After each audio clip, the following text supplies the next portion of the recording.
এইমাত্র খবর অপুর ছেলে আব্রাহাম খান জয়ের জন্মদিনে বুবলির ছেলের উইশ নিয়ে রীতিমতন যখন হইচই পড়েছে, ঠিক তখনই আব্রাহাম খান জয়কে উইশ করা নিয়ে এবার একে বললেন নায়িকা বুবলি। তবে কি শেহজাদ খান বীর বুবলির কথা মতোই আব্রাহাম খান জয়কে উইশ করেছিলেন? বের হয়ে আসলো আসল তথ্য। বিস্তারিত জানতে হলে ভিডিওটিতে একটু লাইক দিয়ে ভিডিওটি না টেনে দেখতে থাকুন। ঢালিউড সুপারস্টার শাকিব খানের জনপ্রিয় অভিনেত্রী অপু বিশ্বাসের ছেলে আব্রাহাম খান জয়ের জন্মদিনে 2016 সালের 27 সেপ্টেম্বর কলকাতায় জন্ম নেন শাকিব অপুর পুত্র। বিষয়টি প্রথমে গোপন থাকলেও পরের বছরই ছেলেকে নিয়ে টিভি চ্যানেলে হাজির হন অপু।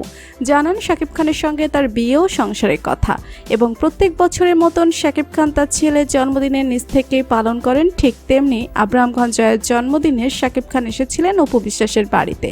অপরদিকে বুবলির ছেলে শেহজাদ খান বীর অপু বিশ্বাসের ছেলে আব্রাহাম খান জয়কে জন্মদিনের শুভেচ্ছা বার্তা পাঠিয়ে উইশ করেন। বলেন, হ্যাপি বার্থডে জয় ভাইয়া, I love you so much Joy ভাইয়া। তাই তো বর্তমান সময়ে বুবলি জানিয়েছেন, ভাইয়ের প্রতি ভাইয়ের এমন ভালোবাসা আজীবন দেখতে চাই। তোমরা মানুষের পাশে থেকো, তোমাদের দুজনের জন্য অনেক অনেক ভালোবাসা রইল বাবা। আশা করি তোমাদের বিপদে তোমরা দুই ভাই একসাথে এগিয়ে আসবে এবং সকল বিপদ থেকে রক্ষা পাবে। তাই তো বর্তমান সময়ে বুবলির এমন কথাতে সকলে প্রশংসা করেছেন বুবলিকে এবং জানিয়েছেন বুবলির মতন মা হয় না।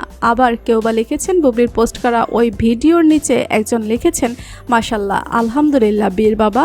বুবলি, আপনাকে অন্তরের অন্তঃস্থল থেকে ধন্যবাদ জানাই, আর আপনার পরিবারকে, যারা আল্লাহর রহমতে আপনাকে ভদ্রতা সামাজিকতা শিখিয়েছে। তাই তো বর্তমান সময়ে বলা চলে শাকিব অপু ও বুবলির ভিতরে সমস্যার সমাধান হতে চলেছে। কেননা বুবলির কথা মতোই শেহজাদ খান বীর তার বড় ভাইকে উইশ করেছে এবং আব্রাহাম খান জয়কে উইশ করা নিয়ে রীতিমতন অবাক হয়েছেন সকলেই মনে করছে এবার হয়তো বুবলি ও অপু বিশ্বাসের সমস্যার সমাধান হবে। তাই তো বুবলির পেজে এই পোস্টটি শেয়ার করার পরে রীতিমতন হইচই পড়েছে মিডিয়া পাড়াতে। তো বন্ধুরা, শাকিব অপুর ছেলে আব্রাহাম খান জয়ের জন্মদিনে বুবলির ছেলে শেহজাদ খান বীর আব্রাহাম খান জয়কে উইশ করে কি ঠিক কাজ করেছেন? আর আপনারা কি চান শাকিব অপু ও বুবলি এক হয়ে যাক? এই বিষয় নিয়ে আপনাদের মতামত কমেন্টস করে অবশ্যই জানাবেন আমাদেরকে। ভিডিওটি ভালো লাগলে লাইক, কমেন্ট ও শেয়ার করতে ভুলবেন না, আর আমাদের চ্যানেলটি সাবস্ক্রাইব করে আমাদের সাথেই থাকুন। ধন্যবাদ সবাইকে।